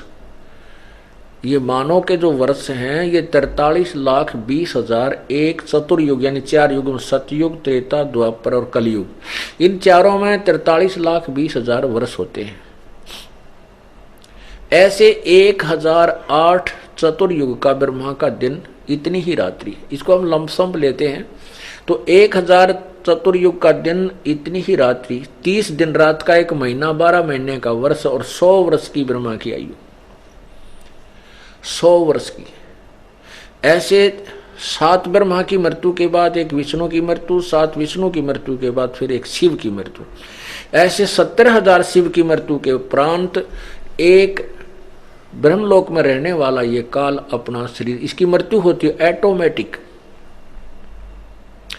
इसका जन्म फिर किसी मां से नहीं होता, ये अपने आप एक निर्धारित समय पर इसका ऐसे ही शरीर बनता है उस परमात्मा के द्वारा, कबीर परमेश्वर द्वारा। ऐसे ही दुर्गा का विनाश होता है, दुर्गा का फिर ऐसे ही शरीर बनता है। ये दोनों युवा रूप में प्रकट हो जाते हैं, फिर से ये सृष्टि अपने दूसरे ब्रह्मांड में जा करके नए सिरे से ऐसे ही रचते हैं। रजगुण ब्रह्मा, सदगुण विष्णु, तमगुण शिव जी की उत्पत्ति करके फिर एक ब्रह्मांड को चलाते हैं। तो जो इस एक ब्रह्म की मृत्यु हुई, गीता ज्ञान दाता की मृत्यु हुई, ये एक युग हुआ परब्रह्म का अर्थात अक्षर पुरुष का। अभी गीता अध्याय नंबर 15 के श्लोक 16 और 17 में आपको अक्षर पुरुष और क्षर पुरुष और ये परम अक्षर ब्रह्म, परम अक्षर पुरुष, पूर्ण परमात्मा की महिमा समझ में आओगी। तो ये जो एक युग हुआ परब्रह्म का, एक काल की मृत्यु होती है जब उसका एक ब्रह्मलोक में जो एक ब्रह्मांड का विनाश होता है, तब एक युग होता है परब्रह्म का। ऐसे ही 1000 युग का परब्रह्म का दिन, इतनी ही रात्रि। नोट चतुर्युग, यहाँ चतुर्युग नहीं है। चतुर्युग केवल ब्रह्मा के दिन और रात में आता है और परब्रह्म के अंदर केवल युग होता है। 1000 युग का परब्रह्म का दिन इतनी ही रात्रि होती है। ऐसे ही 30 दिन रात का एक महीना, 12 महीने का वर्ष और 100 वर्ष की अक्षर पुरुष अर्थात परब्रह्म की आयु होती है, उसका भी विनाश होता है। अब इसके लिए आपको 8वें पवित्र गीता जी अध्याय नंबर 8 का सहयोग लेना होगा। किसको समझने के लिए?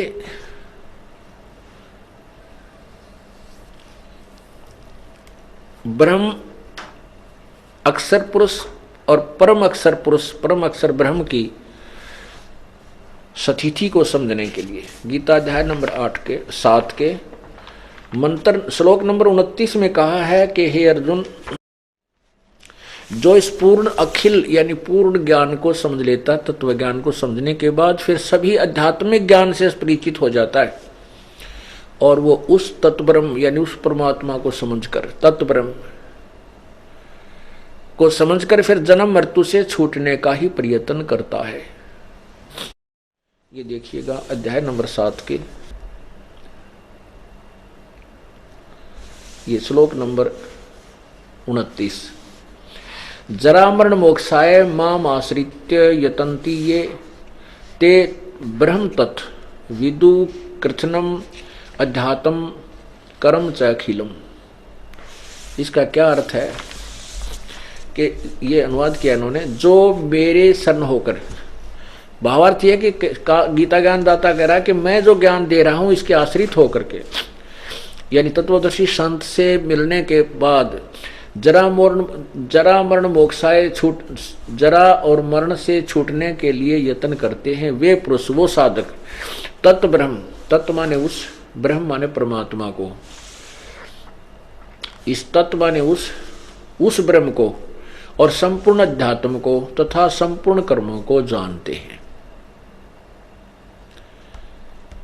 इसमें स्पष्ट कर दिया कि जो तत्व ब्रह्म को मेरे इस ज्ञान को आश्रित कर लें, जैसे मैं बता रहा हूं 4th अध्याय के 34वें श्लोक में कि उस तत्व ज्ञान को तत्वदर्शी संतों के पास जाकर समझ, जो मेरे इस ज्ञान का आसरा लेकर तत्वदर्शी संतों के पास पहुंच जाते हैं और फिर पूरे संपूर्ण अध्यात्म ज्ञान से परिचित हो जाते हैं, तो उस तत्ब्रह्म को जान कर, तत्ब्रह्म कौन है ये 8वें अध्याय के प्रथम और तीसरे मंत्र में स्पष्ट होगा।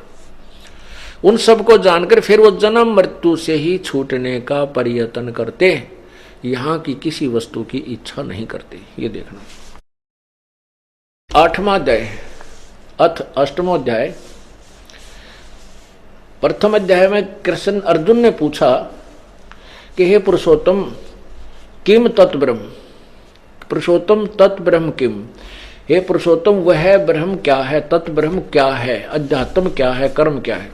तो इसका तीसरे में उत्तर दिया है गीता ज्ञान दाता ने, इस तीसरे में उत्तर दिया है परम अक्षर ब्रह्म है, परम अक्षर ब्रह्म है। अब हम इसी का आपको दिखाते हैं 8वें अध्याय के 16वें श्लोक में। 8वां अध्याय 16वें श्लोक में लिखा है कि आप ब्रह्म भोनाथ लोका पुनर्वर्ती न अर्जुन माम उपेत तु कौनते पुनर्जन्म न विद्यते। इसका अर्थ ये है कि ब्रह्म लोक तक सभी लोग विनाश में आते हैं, पुनर्वृत्ति होती है, जन्म मृत्यु होता है, और मेरे माम उपेत मुझे प्राप्त होकर भी कुंते पुनर्जन्म है। न विद्यते का अर्थ यहां पर इन्होंने किया है कि जो नहीं जानते, इसका अर्थ होना चाहिए न विदित, जो इस बात से परिचित नहीं है वो मुझे प्राप्त होकर भी जन्म मृत्यु में ही रहते हैं। इन्होंने क्या किया है, अर्जुन ब्रह्म लोक पर्यंत सब लोग पुनर्वर्ती में हैं। हमने सिर्फ इतना ही देखना है कि ब्रह्म लोक तक भी नाश होता है। ब्रह्म लोक तक नाश होता है तो पूरा ब्रह्मांड विनाश में आता है। अब यहां 17वें अध्याय में देखो ना, अध्याय नंबर 8 के मंत्र नंबर 17 में स्पष्ट किया है कि सहस्र युग पर्यंत अह यत ब्रह्मणे विदु, ब्रह्मणे और रात्रि में युग सहस्त्रांतम ताम ते, और रात्रि विदजना, इसमें कहीं चतुर्युग नहीं है। सहस्र युग माने 1000 युग, इसमें चतुर्युग नहीं है, केवल सहस्र 1000 युग है। इन्होंने ब्राह्मण का अर्थ ब्रह्मा कर दिया, नहीं। ब्राह्मण होता है बड़ा भगवान, जैसे ब्रह्म से नेक्स्ट जो भगवान है, ब्रह्म से जो बड़ा है, इसके दो, क्योंकि कुछ ऐसे शब्द होते हैं जो उसके सेंटेंस से ही समझ में आते हैं।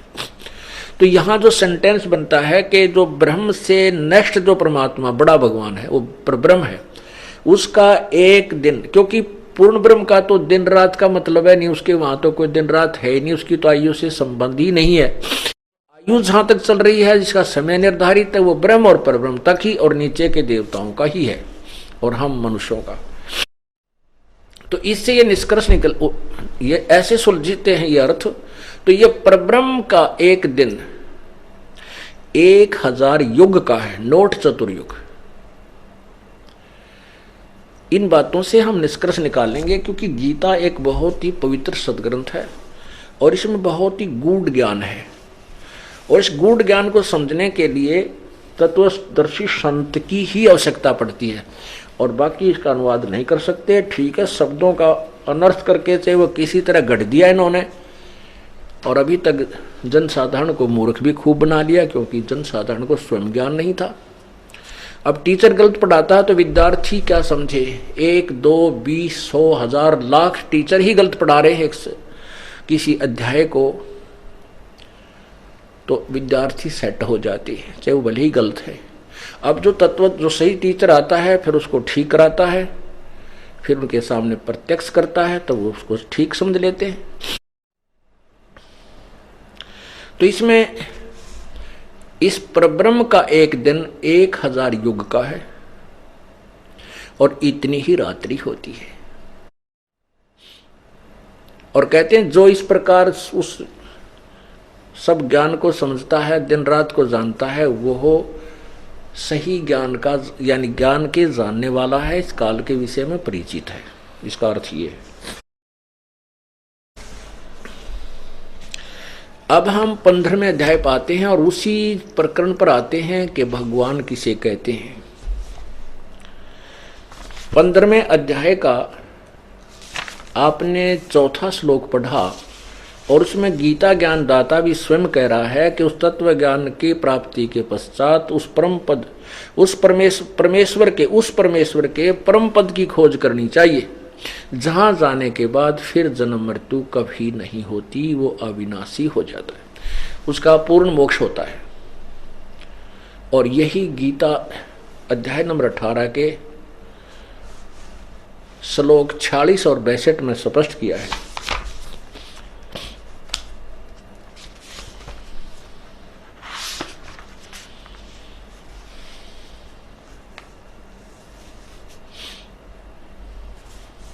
ये देखना, गीता अध्याय नंबर 18 इसके 46 में कहा है कि जिस परमेश्वर से संपूर्ण प्राणियों की उत्पत्ति हुई है और जिससे यह समस्त जगत व्याप्त है, उस परमेश्वर की अपने स्वाभाविक कर्मों द्वारा पूजा करके परम सिद्धि को प्राप्त हो जाता है। 18वें अध्याय के 62वें श्लोक में कहा है, यह स्वाभाविक कर्मों का तात्पर्य है कि जैसे भी चारों वर्णों के अपने अपने डिवाइडेड कर्म हैं, जॉब हैं, उनको करते हुए, जैसे ब्राह्मण, क्षत्रिय, वैश्य और शूद्र के, उन स्वाभाविक काम अपने काम करते करते कर्म योगी होकर के आप उस परमात्मा को प्राप्त कर सकते हैं। ये देखना, गीता अध्याय नंबर 18 का ये 62 में कहा है कि हे भारत, सब प्रकार से उस परमेश्वर की शरण में जा, उस परमात्मा की कृपा से ही तू परम शांति को तथा सनातन परम धाम को प्राप्त होगा। शाश्वतम स्थानम, सदा रहने वाले स्थान यानी सत्यलोक को प्राप्त होगा। अब फिर आइए 15वें अध्याय का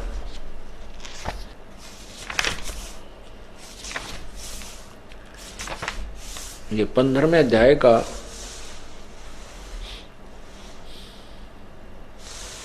और ये 16वां श्लोक है। दिवौ इमौ पुरुष लोके क्षर च अक्षर एवं च क्षर सर्वाणी भूतानि कटुस्थ अक्षर उच्यते। अनुवाद इसका किया है कि इस संसार में नाशवान और विनाशी भी ये दो प्रकार के पुरुष हैं। पुरुष माने प्रभु, स्वामी, भगवान कहो। लेकिन इसका जो परिभाषा हम आपको समझाने चले हैं प्रभु की, अब यहाँ प्रारंभ होती है। अभी तक ये इसकी भूमिका बनी है। अब देखना, इस संसार में नाशवान और विनाशी भी ये दो प्रकार के पुरुष यानी प्रभु हैं। और संपूर्ण प्राणियों के, इन्हीं के लोक में संपूर्ण प्राणियों के शरीर नाशवान है और जीवात्मा अविनाशी कहा जाता है। अब ये अक्षर पुरुष और क्षर पुरुष, क्षर पुरुष ये क्योंकि ये जो पुरुष है, देव जो पुरुषों हैं, इनको हम यहाँ लगा सकते हैं। ये क्षर पुरुष और अक्षर पुरुष, क्षर पुरुष माने ये ब्रह्म और अक्षर पुरुष माने ये परब्रह्म भी दो प्रकार के परमात्मा हैं, प्रभु हैं। और इनके लोकों में सभी प्राणियों तो शरीर के नाशवान हैं और जीवात्मा अविनाशी कहा। तो जैसे अभी आपने परब्रह्म की भी आयु की सीमा देखी और ब्रह्म की भी। जब परब्रह्म का एक दिन समाप्त होगा, 1000 युग का, चतुर्युग नहीं, ब्रह्म का, हाँ ब्रह्म का, परब्रह्म का, अक्षर पुरुष का जब एक दिन समाप्त होगा जो 1000 युग का होगा। एक युग आपको बताया कि 70,000 त्रिलोकीय शिव की मृत्यु के बाद एक काल मरेगा जो एक ब्रह्मलोक में रहता है। वह 3 रूप में रहता है, ब्रह्मा, विष्णु और शिव रूप में। ऐसे ही उसी अवधि से वहाँ वो अपना ब्रह्मा वाला शरीर छोड़ता है, ऐसे फिर विष्णु वाला छोड़ता है, लास्ट में वो शिव वाला शरीर छोड़ता है। तब एक ब्रह्मांड का विनाश होता है और परब्रह्म का यानी अक्षर पुरुष का एक युग होता है। ऐसे 1000 युग का जब परब्रह्म का दिन समाप्त होता है तो 21 ब्रह्मांड का विनाश होता है। इस परब्रह्म, इन ब्रह्म के काल के 21 ब्रह्मांड का विनाश हो जाता है। और ये सभी प्राणी परब्रह्म के लोक में अलग अलग स्थान पर रख दिए जाते हैं, उनके कर्म अनुसार अलग अलग वहां रखे जाते हैं। और जब उसका फिर रात्रि समाप्त हो जाती है, पुनः दिन प्रारंभ होता है, फिर दुर्गा और काल ऐसे ही उत्पन्न होते हैं। फिर उनके कर्म अनुसार वो सभी जीव नीचे भेज दिए जाते हैं और वो कर्म अनुसार उनकी फिर उत्पत्ति वहीं काल और दुर्गा और उससे होती रहती है। ऐसे ये फिर शुरू हो जाता है। तो ये होया कि परब्रह्म की भी मृत्यु है, क्योंकि 100 वर्ष परब्रह्म की 100 वर्ष की आयु है अक्षर पुरुष की। लेकिन वो वर्ष बहुत लंबे चौड़े, इसलिए इसको भी अक्षर पुरुष कह दिया। लेकिन वास्तव में अक्षर पुरुष नहीं, अवास्तव में अविनाशी नहीं है ये, क्योंकि इसका भी नाश होता है। जैसे एक ये चाय पीने का प्याला होता है, सफेद सा बना हुआ मिट्टी का, ये तो क्षर पुरुष और उसके प्राणियों की सतिथि मानो। और स्टील से बना हुआ जो पात्र हो, प्याला हो, कप है, वो समझो परब्रह्म यानी अक्षर पुरुष की सतिथि, उसका शरीर, उसके प्राणियों की सतिथि।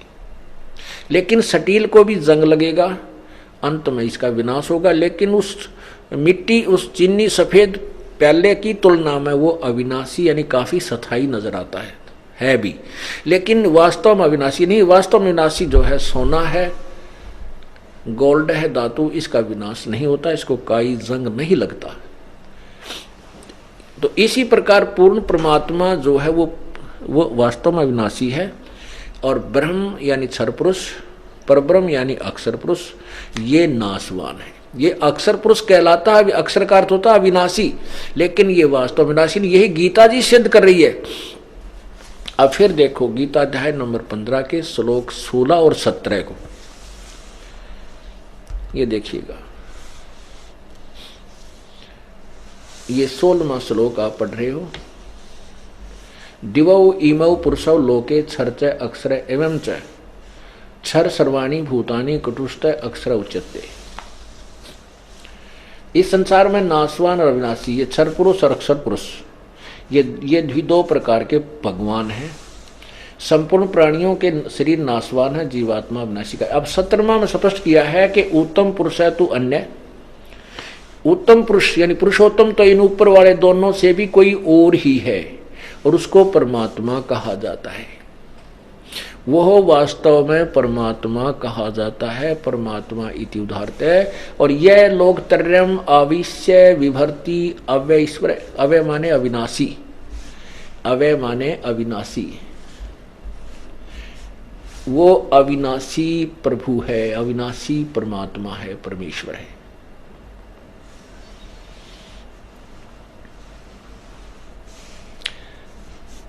अब सिद्ध हो गया, क्योंकि ऊपर दोनों से कोई और है, क्षर पुरुष और अक्षर पुरुष से कोई उत्तम पुरुष और है, और वही परम अविनाशी, और वही तीनों लोकों में प्रवेश करके सबका धारण पोषण करता है। अब देखना, अब ये समझ में आएगी आपको उल्टा लटका हुआ संसार रूपी वृक्ष का चित्र।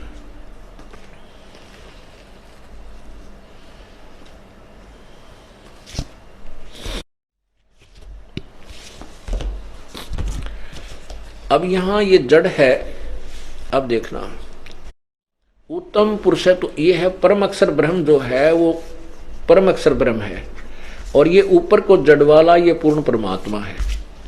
इस जड़ से सबको, यानी तना में खुराक गई, तना से डार में, डार से ब्रह्मा विष्णु महेश रूपी शाखाओं में, फिर हमें प्राप्त हुई पत्तों को। तो ये क्या लिखा है कि जो लोग तीनों लोकों में प्रवेश करके, यह लोक त्रयम् अविश्य विभर्ति, अविश्य, अविश्य माने जो प्रवेश करके, तीनों लोकों में प्रवेश करके सबका धारण पोषण भी वही पूर्ण परमात्मा ही करता है, और वही अविनाशी परमेश्वर परमात्मा इस प्रकार कहा गया है। अपुण्यात्माओं, कुछ अनजान व्यक्ति जो हमारे ज्ञान से पूर्ण परिचित नहीं हैं, हमारे भक्तों के मुखारविंद से ये सुन लेते हैं कि ब्रह्मा विष्णु महेश पूजा के योग्य नहीं है, उससे क्षुब्ध हो जाते हैं कि उनके गुरुदेव तो ब्रह्मा विष्णु महेश को पूजने से मना करते हैं, उनको हे बताते हैं, उनको भगवान नहीं बताते हैं। उनके लिए उनसे प्रार्थना है कि देखिए, अभी गीता जी ने स्पष्ट कर दिया कि ब्रह्मा विष्णु महेश तो वो कोई अभिन्न अंग हैं हमारे, उनको ना तो छोड़ा जा सकता है और ना ही उनको दूर किया जा सकता है, क्योंकि वो यहाँ के प्रभु हैं, स्वामी हैं, अक्षेत्रीय कुछ यहाँ के वो एक एक विभाग के अधिकारी हैं। अब जैसे हमने कोई पौधा बीजा, पेड़, कोई आम का पौधा हम लाए और उसको मिट्टी या गमले में लगाया, तो उस जड़ की सिंचाई करेंगे तो उस जड़ से खुराक तना में गई, तना से डार में गई, डार से शाखाओं ब्रह्मा विष्णु महेश रूपी शाखा में गई, फिर हम तो उससे आगे पात रूप हैं। अक्षर पुरुष एक पेड़ है, निरंजन वाकी डार, तीनों देवा शाखा है और पात रूप संसार। अब हमें जो लाभ मिलेगा वो ब्रह्मा विष्णु महेश रूपी टहनी के ही वो फल लगेंगे, और उन फलों से हमें वस्तु, वो फल हमें तब प्राप्त होंगे कब, जब हम मूल की सिंचाई करेंगे, जब हम पूर्ण परमात्मा की विधिवत पूजा करेंगे, हमारे शुभ संस्कार बनेंगे, हमारे शुभ संस्कार बन करके हमारे गुड अकाउंट में जाएंगे, और गुड अकाउंट का फल यहाँ पर ब्रह्मा विष्णु महेश ही देंगे और नहीं दे सकता। तो इनको हम छोड़ कैसे सकते हैं, हम इनको बुरा कैसे बता सकते हैं। जैसे गीता जी अध्याय नंबर 2 के श्लोक नंबर 46 में कहा कि अर्जुन जब बहुत बड़े जलाशय की प्राप्ति के उपरांत, बहुत बड़े जलाशय की प्राप्ति के उपरांत फिर छोटे जलाशय में जैसी आस्था रह जाती है, ऐसे ही उस तत्व ज्ञान से परिचित हो जाने के बाद तेरी अन्य भगवानों में, अन्य ज्ञानों में, उस पूर्ण परमात्मा के महिमा से परिचित होने के उपरांत अन्य भगवानों में आपकी ऐसी ही श्रद्धा रह जाएगी।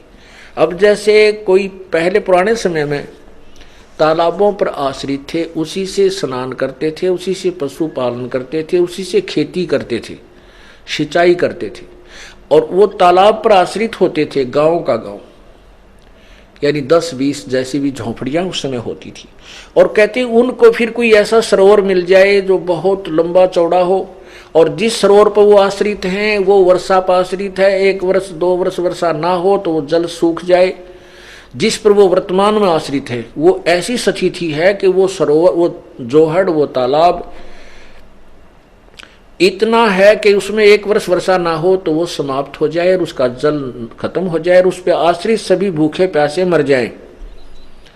उसके पश्चात उनको कोई बहुत बड़ा जलाशय मिल जाए जो कि 10 वर्ष भी वर्षा ना हो, इतना बड़ा सरोवर, झील हो, तो उसकी प्राप्ति के बाद उन व्यक्तियों की आस्था जितनी उस जोहड़ में, छोटे तालाब में रह जाएगी जिस पर पूर्व आश्रित थे।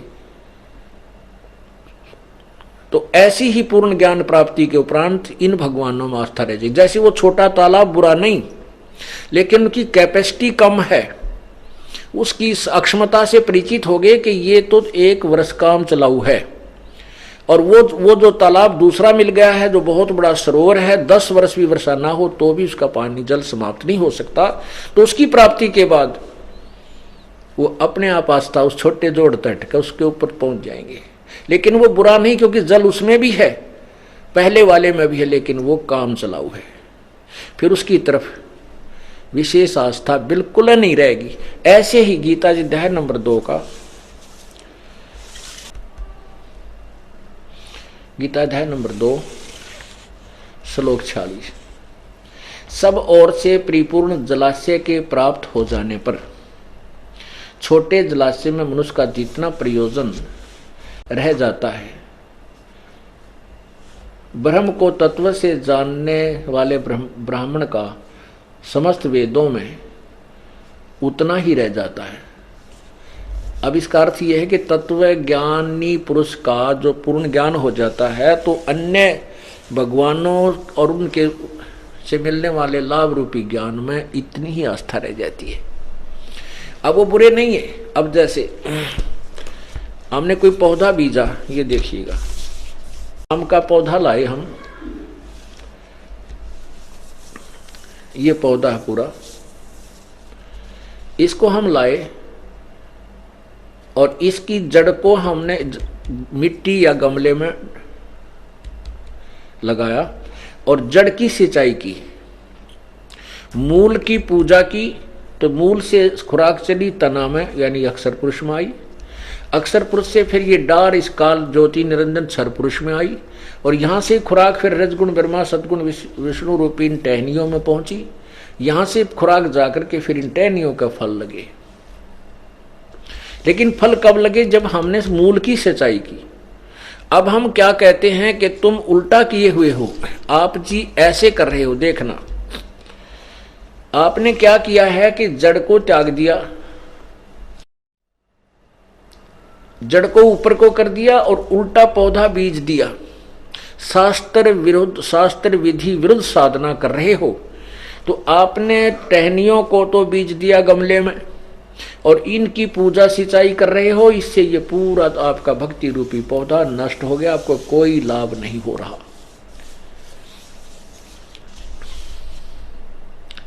शास्त्र विरुद्ध साधना, और इसको हम ऐसे पूजें तो हमें पूर्ण लाभ हो, ये शास्त्र अनुकूल साधना। परमात्मा कबीर जी ने हमें बताया है, अपनी महिमा आप ही बताई है कि एक के साधे सब सध है। इसकी पूजा से ये पूरा ये पौधा ही हरा भरा हो जाएगा। एक की साधना से, पूर्ण परमात्मा की पूजा से ये सभी राजी हो जाएंगे, सभी को प्रसन्न रहेंगे। और सब साधे सब जाए, ये देखो, ये सब साध लिया हमने तो ये पूरा नष्ट हो गया, पौधा ही सूख गया। एक के साधे सब सदै और सब साधे सब जाए, और माली यानी समझदार व्यक्ति माली सींचे मूल को, ये फले फूले अखाए। अब ये तो सिद्ध हुआ कि परमात्मा कौन है। अब गीता जी अध्याय नंबर 15 के श्लोक 16 और 17 को आपने सुना। फिर इस काल भगवान ने आगे कहा 18वें में कि वो मुझे पुरुषोत्तम, वो अपने आप को पुरुषोत्तम कहते हैं मुझे तो पुरुषोत्तम इसलिए कहते हैं कि लोक वेद के आधार पर, तत्व ज्ञान से नहीं। तत्व ज्ञान में तो स्पष्ट कर दिया कि तत्वदर्शी संत तो बताया गया उत्तम पुरुष है तो अन्य परमात्मा इति उदाहरते। और यह लोक तरम आविश्य विभर्ति अवैश्वर है, वही तीनों लोकों में प्रवेश करके सबका धारण पोषण करता है। वो अविनाशी परमात्मा तो कोई और है, वही वास्तव में पुरुषोत्तम है। और मुझे पुरुषोत्तम किस लिए कहते हैं कि लोक वेद के आधार पर। लोक वेद क्या था जो पहले हमें ज्ञान था? कबीर परमेश्वर कहते हैं अपनी महिमा आप पर बताते हैं, आप ही दास बनते हैं, आप ही भक्त की भूमिका करते हैं, आप ही तत्वदर्शी संत की भूमिका करते हैं और स्वयं ही वो प्रभु भी होते हैं। तो हमें समझाने के लिए क्या कहते हैं, पीछे लग गया जाऊं था मैं लोक वेद के साथ, रस्ते में सतगुरु मिले वो दीपक दे दिया हाथ। लोक वेद के आधार से हम पूजाएं कर रहे थे, दंत कथा, लोक वेद, यथार्थ ज्ञान ना हो, सुना सुनाया घिसा पिटा ज्ञान जिसको कहते हैं उसको लोक अक्षेत्रीय ज्ञान। तो गीता ज्ञान फिर परमात्मा कहते हैं कि जो तत्वदर्शी संत मिल जाता है वो तत्व ज्ञान रूपी टॉर्च हमें दे देता है।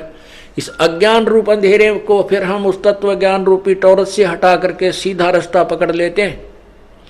पीछे लग गया जाऊं था मैं लोक वेद के साथ, रस्ते में सतगुरु मिले, सतगुरु तत्वदर्शी संत, दीपक दे दिया हाथ। अब 15वें अध्याय का 18वां श्लोक सुनिए, क्योंकि यहां विचलित कर देते हैं ये अज्ञानी संत कि देखो ना 18वें में कहा है कि मैं पुरुषोत्तम, लोक वेद से मैं पुरुषोत्तम हूं। नहीं, अर्थ ना समझकर अनर्थ कर डाला। ये देखिएगा है 15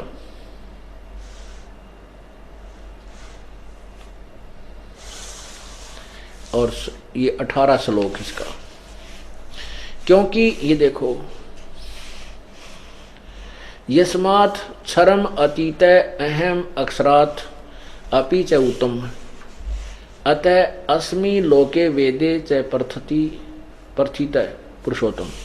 क्योंकि मैं नासवान जड़ वर्ग क्षेत्र से तो सर्वथा अतीत हूँ और अविनाशी जीवात्मा से भी उत्तम हूँ, इसलिए लोके च वेदे, अतः इसलिए लोक वेद से, लोके वेदे माने लोक वेद के आधार पर पुरुषोत्तम नाम से प्रसिद्ध हूँ। अब ये इसका अर्थ ये है कि जैसे 21 ब्रह्मांड में जितने भी क्षर ये शरीर हैं और जितने जीवात्मा और शरीरधारी प्राणी हैं, इनसे ये श्रेष्ठ है क्योंकि इनका स्वामी है। इसलिए कहता है कि मैं लोक वेद के आधार से, अक्षेत्रीय वेद माने ज्ञान, अक्षेत्रीय ज्ञान जो सुना सुनाया ज्ञान है, इसके आधार से मैं पुरुषोत्तम इसलिए प्रसिद्ध हूं क्योंकि मैं मेरे अंतर्गत जितने प्राणी हैं उन आत्मा और उनके शरीर में धारी हैं, उनसे मैं उत्तम हूं, उनसे श्रेष्ठ हूं। लेकिन उत्तम पुरुष है तो अन्य है, वास्तव में उत्तम पूर्ण परमात्मा और वास्तव में अविनाशी तो उस और ही है। वो गीता जी अध्याय नंबर 8 के मंत्र 3 में कहा है कि परम अक्षर ब्रह्म है, जो गीता ज्ञान दाता से दूसरा है।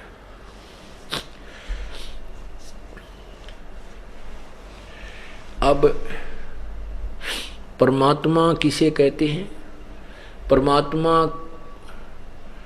वास्तव में परमात्मा कहलाने का कौन अधिकारी है? जैसे कसाई बकरे पालता है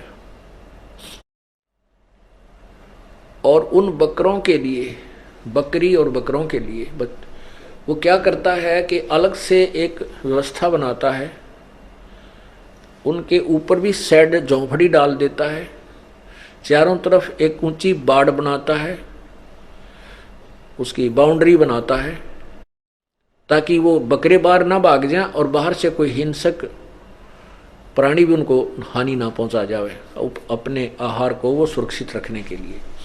और उनके लिए चरागाह भी उसी में होता है, उसी में जल होता है, तालाब बना रखा होता है।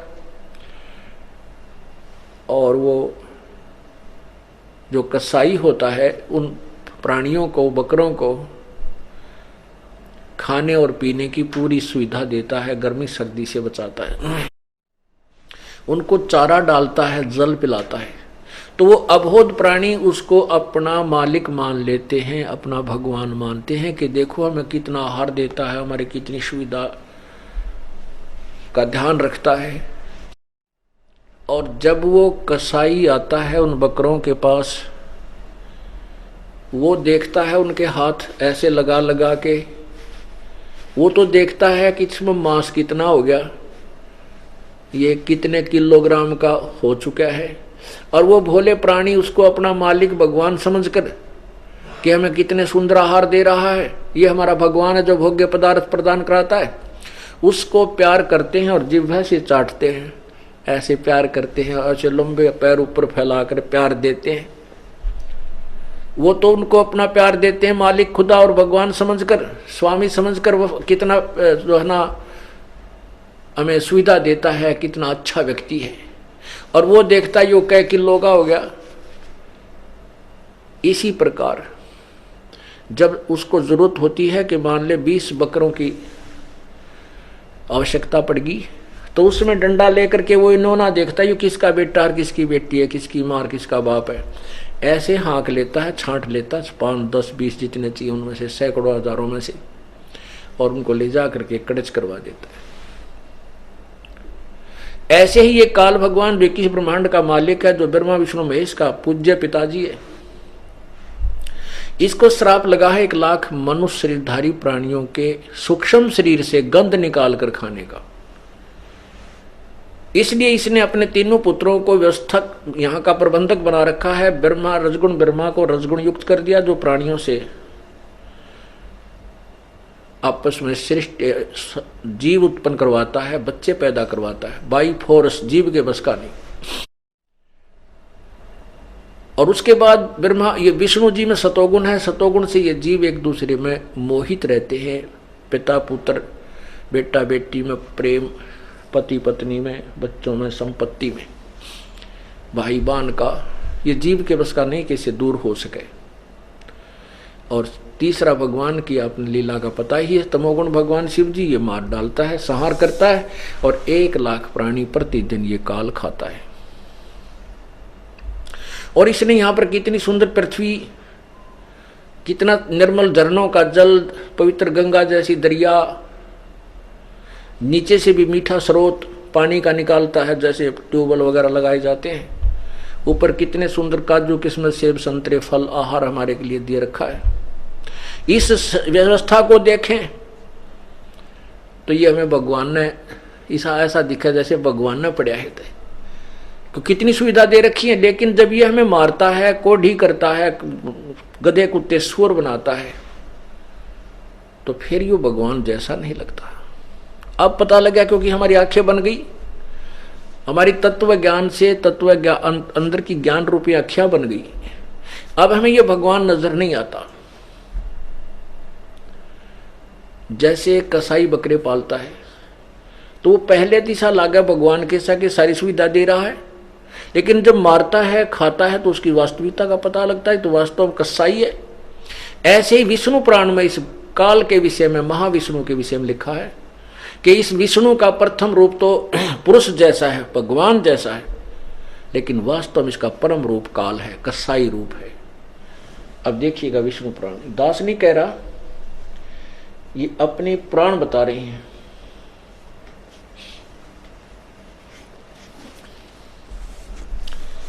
ये देखिए श्री विष्णु पुराण गीता प्रेस गोरखपुर से प्रकाशित है।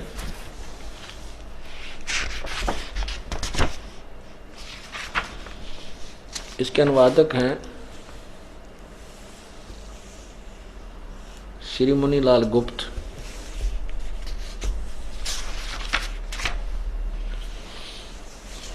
और प्रकाशक हैं एवं मुद्रक गीता प्रेस गोरखपुर से। इसके देखिएगा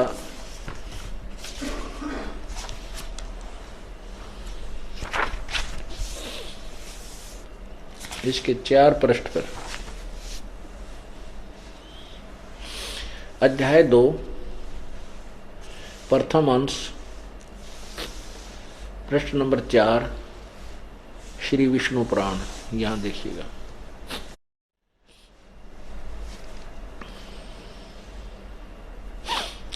यहां देखना, ए द्विज परब्रह्म का प्रथम रूप, ये विष्णु को परब्रह्म, महाविष्णु को परब्रह्म बोलते हैं। ये काल है, ये काल की महिमा, क्योंकि विष्णु पुराण में विष्णु काल के पुत्र सतगुण विष्णु, क्योंकि विष्णु पुराण में इस काल ब्रह्म अर्थात महाविष्णु और तथा उसके पुत्र सतगुण विष्णु दोनों की महिमा है। तो यहाँ पर जो कह रहा है ये गीता या विष्णु पुराण का ज्ञान बोलने वाला ये पाराशर ऋषि है। तो ये क्या बता रहा है कि हे द्विज, यानी दूसरे उस ऋषि को बता रहा है कि परब्रह्म यानी इस काल का, ऊपर देखो थोड़ा सा, यहां से समझ आएगा, वही इन सब व्यक्त अव्यक्त और व्यक्त, वही इन व्यक्त और अव्यक्त जगत रूप से तथा इसके साक्षी पुरुष और महाकारण काल रूप से स्थित है। कौन? ये महाविष्णु। और हे द्विज, परब्रह्म का यानी महाविष्णु अर्थात काल का, ये परब्रह्म गलत लिखा है इन्होंने, क्योंकि ज्ञान नहीं था। प्रथम रूप पुरुष है, पुरुष माने परमात्मा है। अव्यक्त और व्यक्त उसके अन्य रूप हैं, तथा काल उसका परम रूप है। ओए, काल उसका परम रूप है। यहां देखना 5 पृष्ठ पे,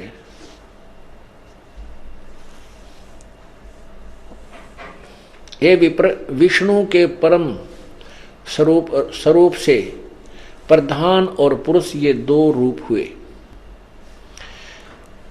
उसी विष्णु के जिस अन्य रूप के द्वारा वे दोनों संयुक्त व्यक्त होते हैं, उस रूपांतर का ही नाम काल है।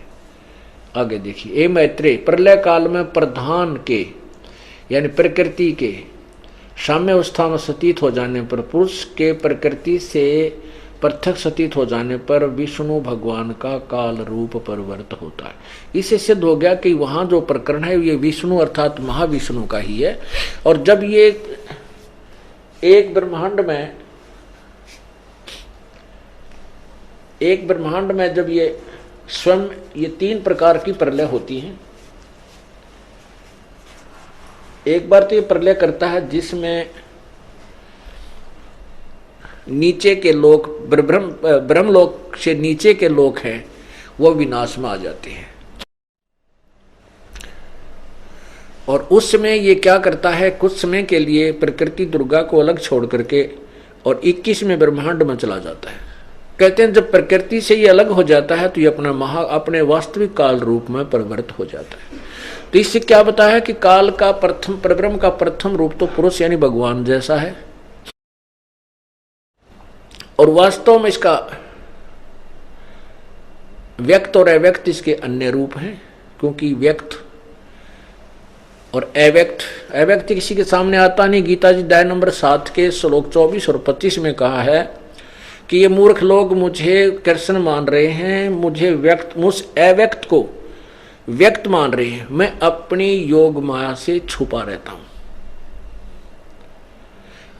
और मैं इस कृष्ण की तरह मनुष्य किसी जन्म नहीं होता मेरे जन्म और मृत्यु दिव्य हैं, अलौकिक हैं। तो यहां वही बताया कि व्यक्त और अव्यक्त उसके अन्य रूप हैं और काल उसका परम रूप है।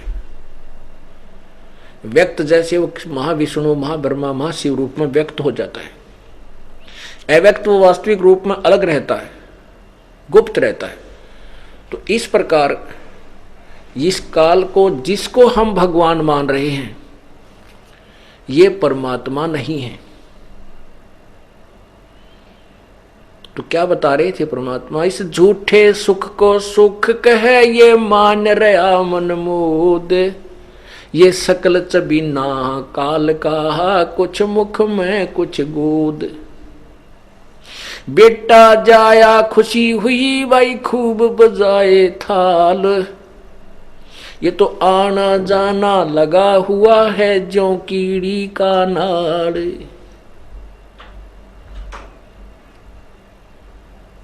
परमात्मा हमें यही बताया करते थे कि जिनको तुम भगवान मानकर पूजा कर रहे हो ये परमात्मा नहीं है, और जिसकी पूजा करनी चाहिए उसका तुम्हें पता भी नहीं है।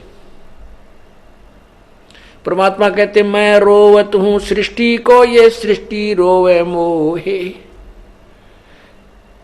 कहे कबीर हमारे वियोग को ये जान न सकता कोई, क्योंकि हम परमात्मा से बिछड़े हुए हैं अपनी नासमझी, अपनी नालायकी, मूर्खता के कारण। और इस काल के जाल में फंस के हम कितने कष्ट उठा रहे हैं, हमारे ऊपर दुखों का पहाड़ टूटा हुआ है। और वो जिन भगवानों से हम सुख चाहते हैं ये सुख स्वयं सुखी नहीं, ये हमें सुखी और सथाई कैसे कर सकते हैं। और परमात्मा कहते हैं मैं इनको रोता हूं कि तुम मेरे बच्चे हो, मेरी भक्ति करो, मेरे पास आ जाओ, मैं तुम्हें यहां भी सुखी करूंगा और सतलोक ले चलूंगा, जहां जाने के बाद कभी मृत्यु जन्म नहीं होता, वह ऐसी ही सृष्टि होगी, ऐसे ही आपका परिवार होगा, लेकिन वो परिवार कभी नष्ट नहीं होगा और कभी लड़ाई झगड़ा आपस में कोई किसी प्रकार का विद्वेष राग नहीं है। तो वहां चलो। शंखों लहर मेहर की उपजे कहर नहीं जा कोई, दास गरीब अचल अविनाशी सुख का सागर सोई। परमात्मा हमें ये संदेशा देने के लिए आए थे कि तुम इस गंदे लोक को त्याग करके यहाँ की सब आस्था वस्तुओं से अपनी आसक्ता हटाओ और सतलोक चलने की तैयारी करो। बोलो सतगुरुदेव।